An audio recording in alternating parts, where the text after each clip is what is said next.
Alan and Sean here from the Prancing Pony Podcast, welcoming you to the Tolkien Experience Podcast. The Tolkien Experience Podcast is an attempt to bring the fan and scholarly communities together around our shared passion, the works of J.R.R. Tolkien.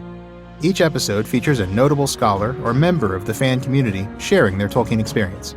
And now we'll send you over to Sarah and Luke. Thanks, Alan. I'm Luke Shelton. And I'm Sarah Brown. Every other week, we share with you an interview of a Tolkien scholar or fan. That's right. In these interviews, one of us asks our guest to respond to 6 questions that help us learn about their personal Tolkien experience. We are so excited to share this podcast with you. So without any further delay, let me introduce our guest.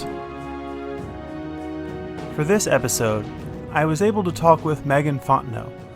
Megan is a Ph.D. student at the University of Georgia, and she's the winner of the Mythopoeic Society's Alexei Kondratiev Award in 2018 for Excellent Student Paper. Additionally, Megan is in the middle of publishing a series on Tor.com about Tolkien's characters, so go over there and give them a read when you have the chance. But for now, I'm very excited to share my interview of Megan Fontenot with you.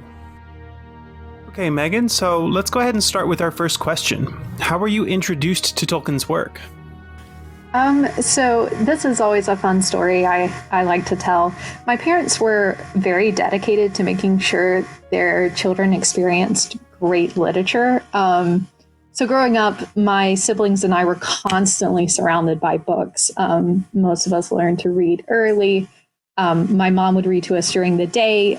She read, things like The Secret Garden and Stuart Little and Paddington and all kinds of stuff. And then my dad would read to us before bed each night.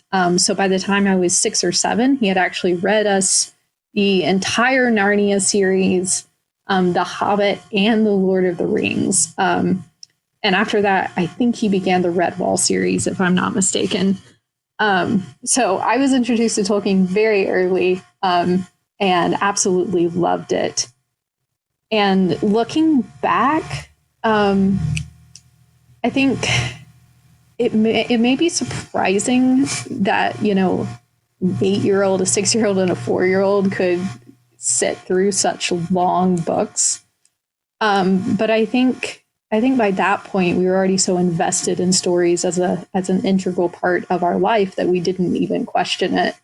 It wasn't until I was much older and, started to meet people who said things like, "Oh, I tried to get through Lord of the Rings and I just couldn't get into it," and things like that I started to realize that maybe I didn't have quite the normal experience.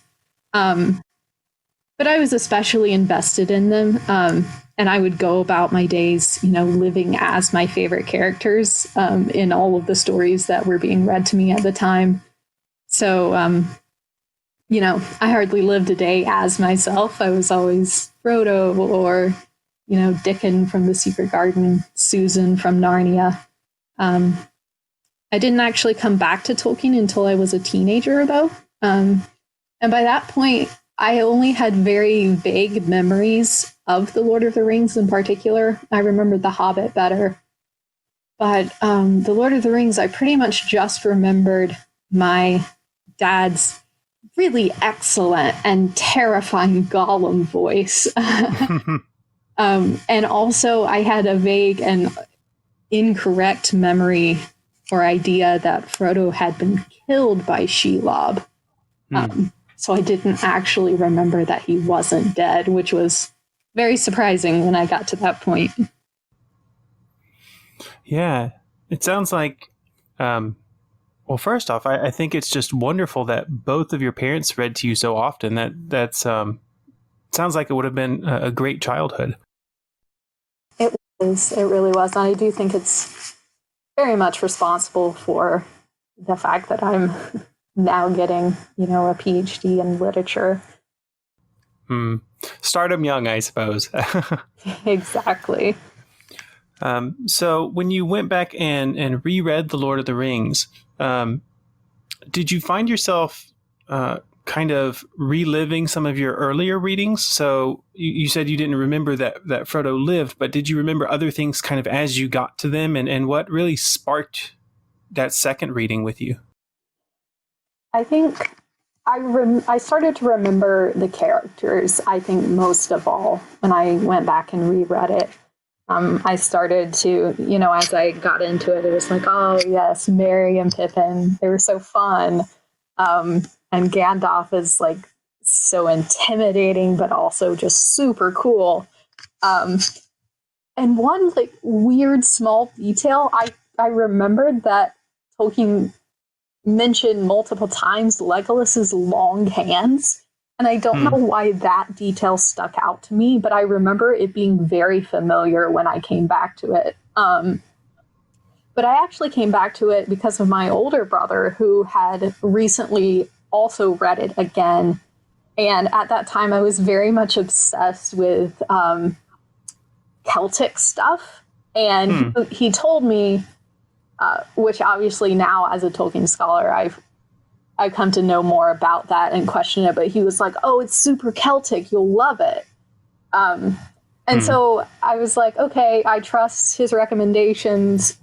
I vaguely remember enjoying it. And at that point, I didn't even know the movies existed. And so I had kind of nothing to go on except his recommendation, my vague memories of it, and I was, of course, just absolutely enthralled the moment I started it again. And it was almost like a homecoming in some ways, because I had been so like invested in Middle Earth as a child and invested in worlds like Middle Earth and Narnia. It was very much like coming home. Mm-hmm. So I'm going to jump around a little bit on you, because we've been talking about your different times that you've read Tolkien. Does one of your experiences with Tolkien kind of stand out as your fondest experience? I do have a lot of fond memories looking back of my dad reading it to us. I remember, trotting about the house with a blanket tied around my neck for a cloak, playing Frodo. And I was able to convince my younger brother to follow along behind me as Sam. And so I have fond memories of that. One thing that sticks out to me, though, is there's this moment in, I believe, The Two Towers where Sam and Frodo are talking, and Sam is thinking about what will happen if their story is turned into a book. And there's this moment where Frodo's like, yes, it's wonderful, but what if the children say, shut the book now, Dad, we don't want to read anymore. And at that moment, my dad like slammed the book shut and was just like, okay. And I remember my older brother and I getting really excited and upset. And we're like, it doesn't say that. It can't possibly say that. Like, no. And he's like, no, it says it. And I think at that point, I suppose I would have known how to read, but not particularly fluently. So I remember, my older brother kind of being the one to look at it and be like, no, it says that. And we were just so shocked. And I think we did convince him to keep reading that night. But that kind of sticks out, looking back as a really fun moment with my dad, where it was like, oh, a parent is sitting around reading this story with their kid. And it was just really fun. Mm-hmm. Yeah, I can imagine it's kind of like that moment where, as a kid, you're thinking, did the author read our minds? Did he know beforehand? Or exactly. So, as you think about when you approach Tolkien now, what tends to be your favorite part of Tolkien's work? Oh, goodness. That is a very difficult question. I think there are things that are special and dear to me about each one of his works. I think obviously in The Lord of the Rings, the moment of Sauron's fall is it's so moving and so powerful that it stays with you, even long after you've read it. And I've read it, so many times, but every time I get to that moment and it just blows me away. And I feel, that welling up of joy that comes. But I think just kind of aside from that, in The Lord of the Rings too, I have always just loved the scene between Éowyn and the Nazgul, because Éowyn is a very important character to me. I've always admired how she kind of stands up against the odds and how she, resists her circumstances and she takes life by the horns and she takes her opportunity and she does the thing that nobody thinks she can do. And she ends up being far more successful than anyone could have ever imagined. And that moment where she takes off her helmet and she laughs in the face of the Lord of the Nazgul is just so powerful for me. I love it. I come back to it just again and again and again. It's such a beautiful, stirring moment for me. Outside of The Lord of the Rings, I've always had a special fondness for Smith of Woden Major. It's a brilliant story. And Leaf by Nickel, too. Rover Random makes me laugh every time. And I think out of the Silmarillion, the story that always captured me the most was of Tuor and his coming to Gondolin. The first time I read, not the version actually in the published Silmarillion, but from Unfinished Tales, since I read that, it has just haunted me. It's such a beautiful telling of the story. And Voronway is just one of my favorite characters. And the moment in which Tuor and Voronway have come through all the gates and they have struggled and they have fought their way to Gondolin, and they come through that last gate and look down on Gondolin just shining in a field of green. That moment always moves me. It's so beautiful.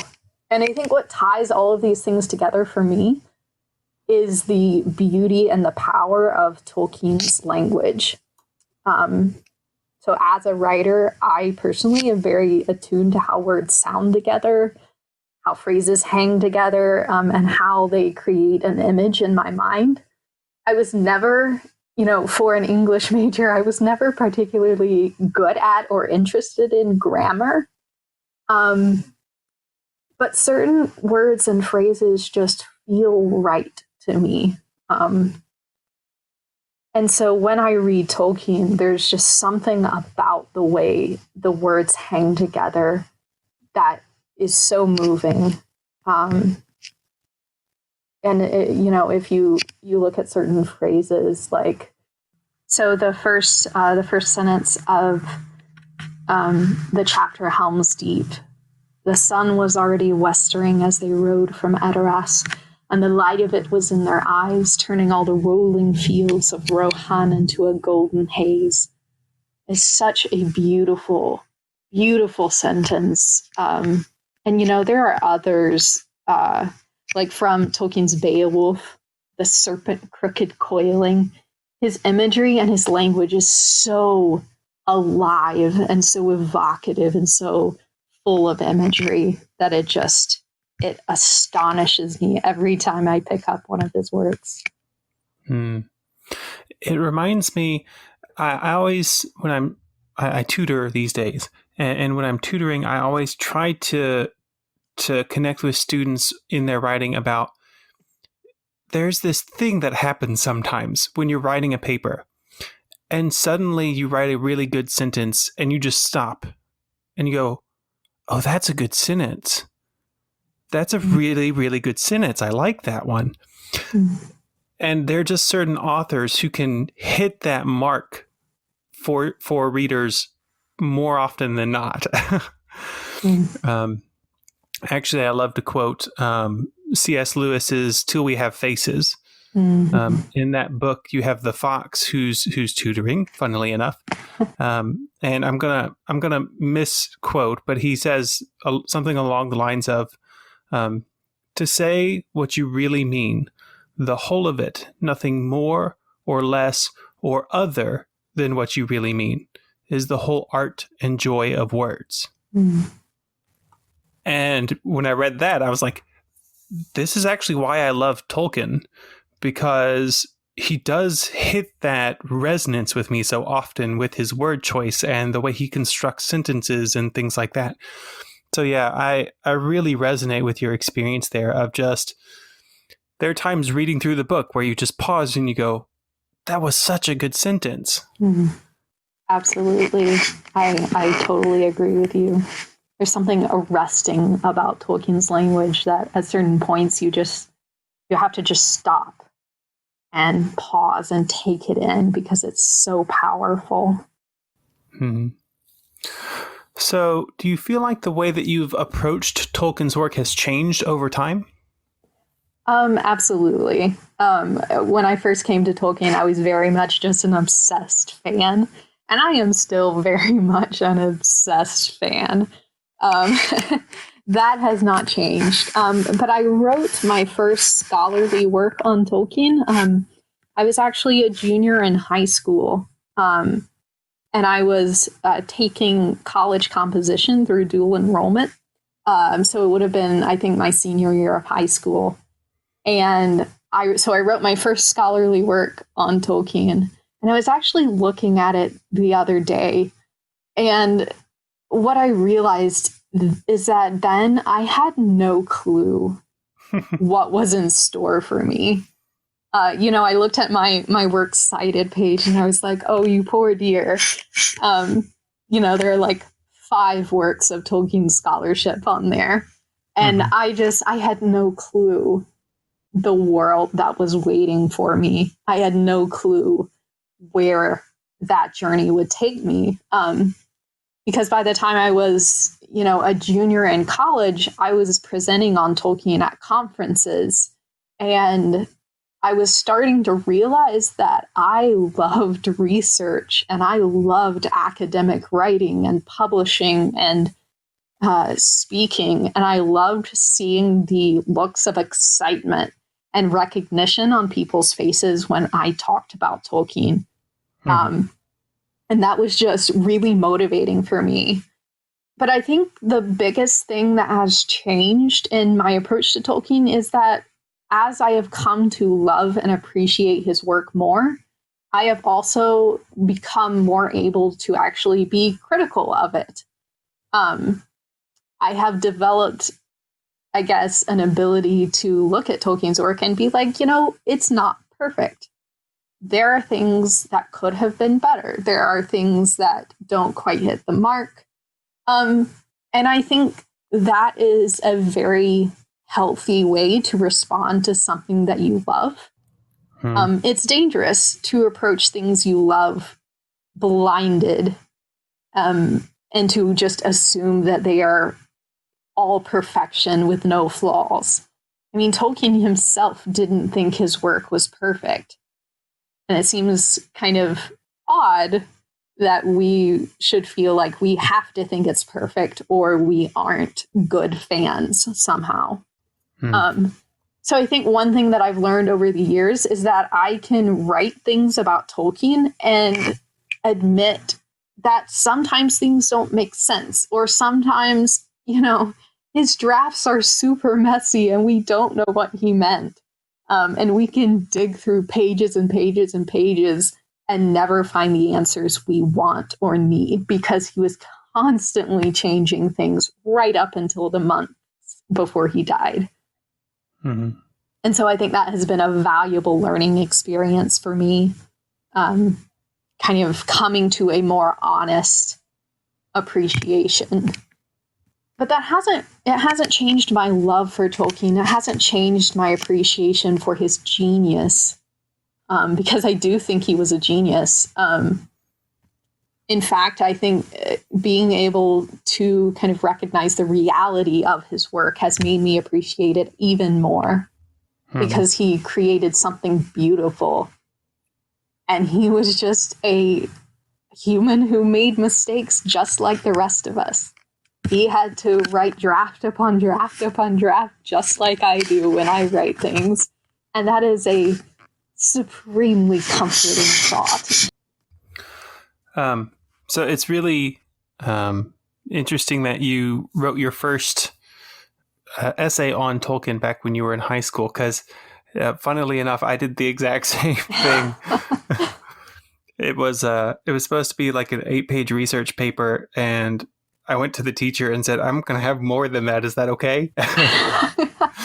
So I ended up with like a 20-page paper. I did the exact same thing. I was looking back on mine and it was like, I'm pretty sure this wasn't that big of an assignment. Mm-hmm. But yeah, I agree with you wholeheartedly on that evolution of learning to kind of hold Tolkien loosely. And to me, that's also been a part of, if I put Tolkien on a pedestal, then it's impossible to have anything else that can be like Tolkien. But if I let Tolkien be, I was thinking about this the other day, just a guy who sat down and wrote a book in his spare time. Like if I let him be that, then it's like, oh, there are hundreds of other people who just sit down and write a book in their spare time. And so it allows me not only to appreciate Tolkien's work as a work of a real person, but it also lets me appreciate other fantasy works and especially realize that they're not Tolkien because they're from other real people. And so naturally, all these books are going to be different because all the people are different. Absolutely. Yeah, I think that's one of the dangers of doing work in fantasy, because Tolkien was so influential because he essentially created high fantasy. It's so easy to kind of look at what he did and say, okay, no one else is worth looking at. No one else quite reaches the standard. And maybe they don't. But that doesn't mean that their work is unworthy. That doesn't mean that we can't appreciate the art that they've created. And so I think it's very important, as you said, not to put Tolkien on a pedestal. Some of the most wonderful moments I have had working with Tolkien's writings has been the moments where I come across things like, and I can't quote this exactly, but he essentially said, I started working on The Lord of the Rings again right at the start of the semester, as I would. And that is such a relatable feeling. Like, I always feel like I get the energy and motivation to start working on a project right as the school semester starts. And it's those smaller moments that make me feel that connection with Tolkien that's so important to me. I kind of wanted to ask a follow-up question to this one, because most of our readers probably would recognize you because you've been writing a series for Tor.com on different characters from Tolkien's works. Yes. And I was curious about, because in those, you basically pick a character and you kind of do a profile, an in-depth profile of that character. I was wondering, has that kind of project influenced the way that you look at or think about Tolkien's work? Do you think about it in more of a character-driven way than maybe like a plot-driven way than you used to, or something? It has absolutely changed the way I think about Tolkien's work. First of all, it has allowed me to think of The Lord of the Rings in particular as a process, as a work in process. It's so easy to look at the published version and be like, wow, look at this amazing story. It all seems to fit together so well. And I think our culture tends to celebrate the idea of an author who just kind of shuts themselves in an attic and pounds out a story. But that's not how writing tends to work in real life. And so working on those articles has certainly given me an appreciation for the actual process. The fact that it took him so long to write The Lord of the Rings, and there were so many, what we might call mistakes along the way. Like, I am really glad that we didn't get a story in which Aragorn was actually a hobbit named Schroeder who wore wooden shoes. It just wouldn't have the same feel. So I've definitely come to appreciate process. But like you said, it has given me a new perspective on characters. Now, when I look at Tolkien's work, often I'm thinking, okay, what are the characters doing here? What kind of different perspective are they offering? I've been working on actually a longer project on Legolas, partially because of this series, because what I started to realize as I worked through the article series is that every single character, especially in The Lord of the Rings, has such a different way of looking at the world around them. And some of these characters, they seem so flat to us, and they seem like they don't get much time or development, and that we don't really know their motivations. But once you start paying attention to their perspective, suddenly everything shifts. And you have a different view of Middle-earth, because Legolas doesn't see the world around him the same way that Aragorn does. And you see that very clearly when they're traveling together. But Legolas also, even though he is in some ways more like the hobbits have a very different way of viewing the world too. And if everyone approached the world the same way, it would be a very boring book. And I think something that isn't often recognized is that these minor characters, if you can really call Legolas a minor character, I'm not really sure about that, but they offer something. And they're in the Fellowship, not just because he needed another character, but because they offer something that the Fellowship would be lacking without them. And I think it's very easy to overlook that. I mean, Tolkien himself said that Legolas probably accomplished the least of all of the members of the Fellowship. And it's so easy to overlook what they have to offer. But taking a character and kind of focusing in on them, focusing on how Tolkien developed them and the changing roles that they played throughout the drafts, has definitely made me more attuned to what they're doing in the final version. Because if they stayed in there that long, if they came to the roles that they play in the published version through so much hard work and tough decision making, that must mean that the perspective they have to offer is really important. And so writing that article series has definitely helped me come to a greater appreciation of what each character has to offer, both within the world of Middle-earth, but also to the reader.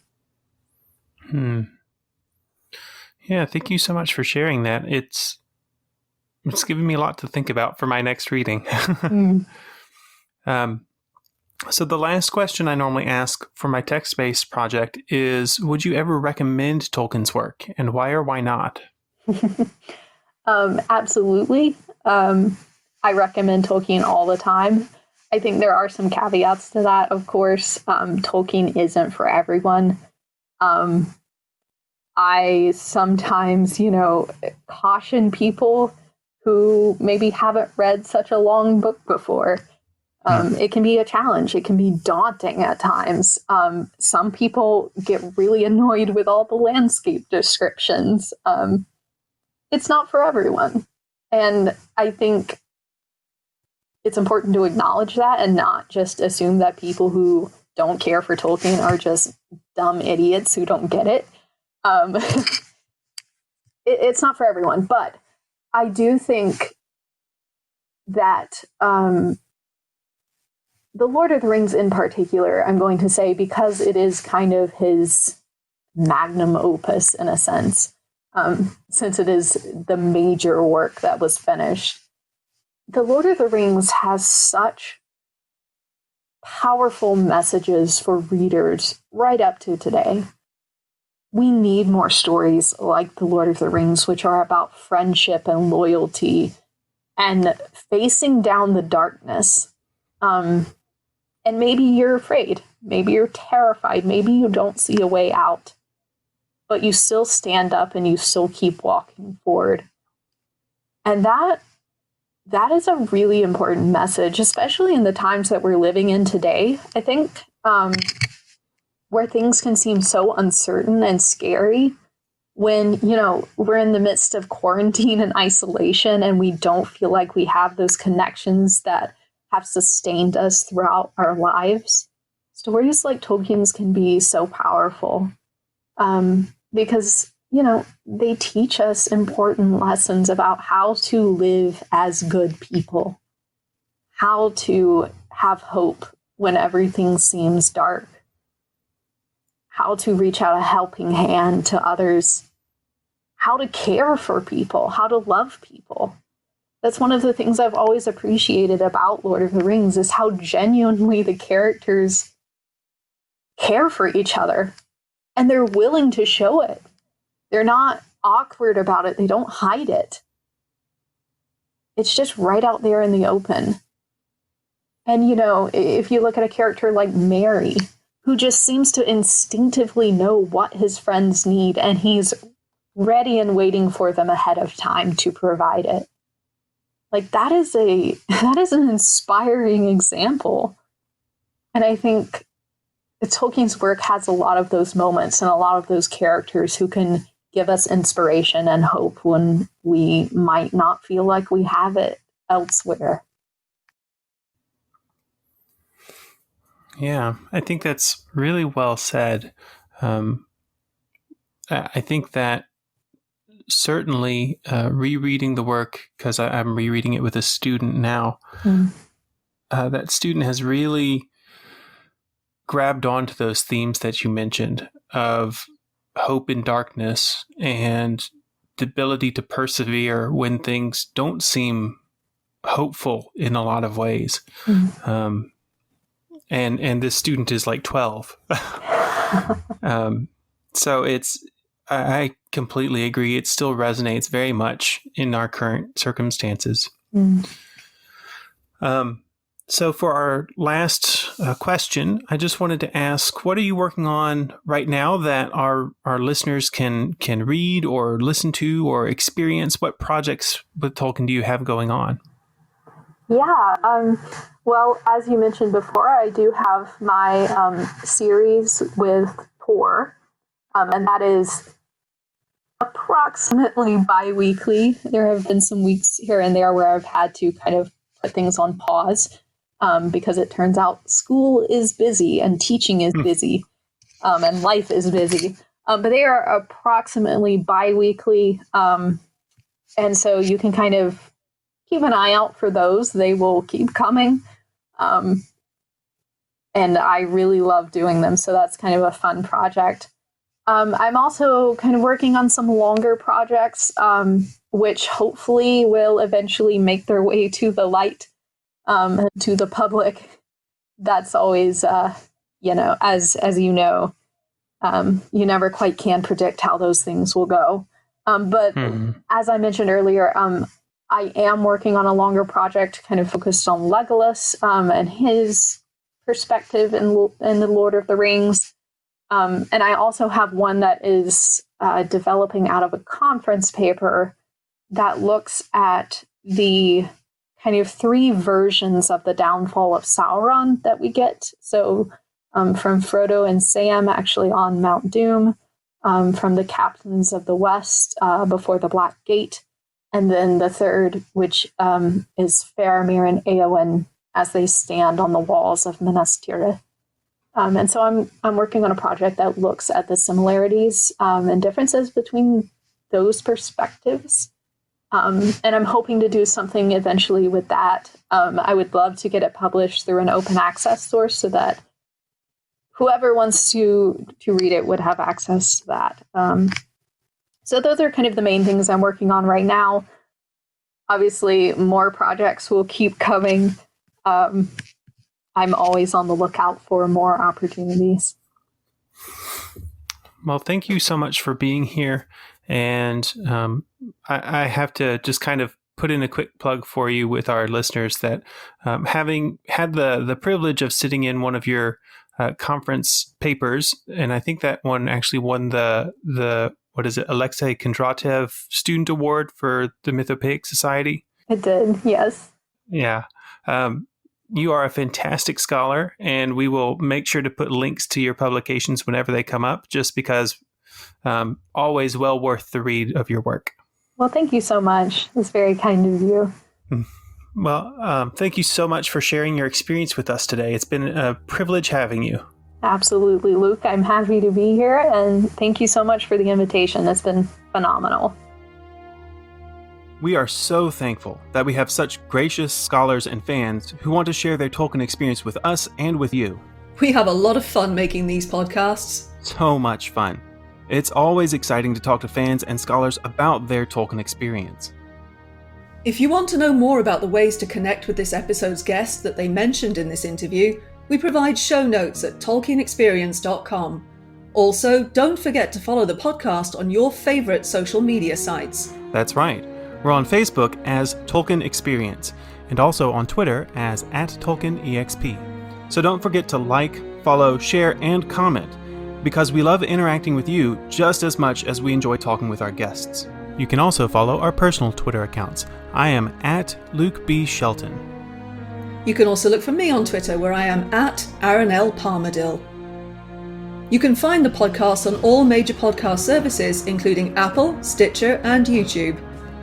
Thank you for listening to our podcast. We truly hope that, in a way, it contributes to your own Tolkien experience.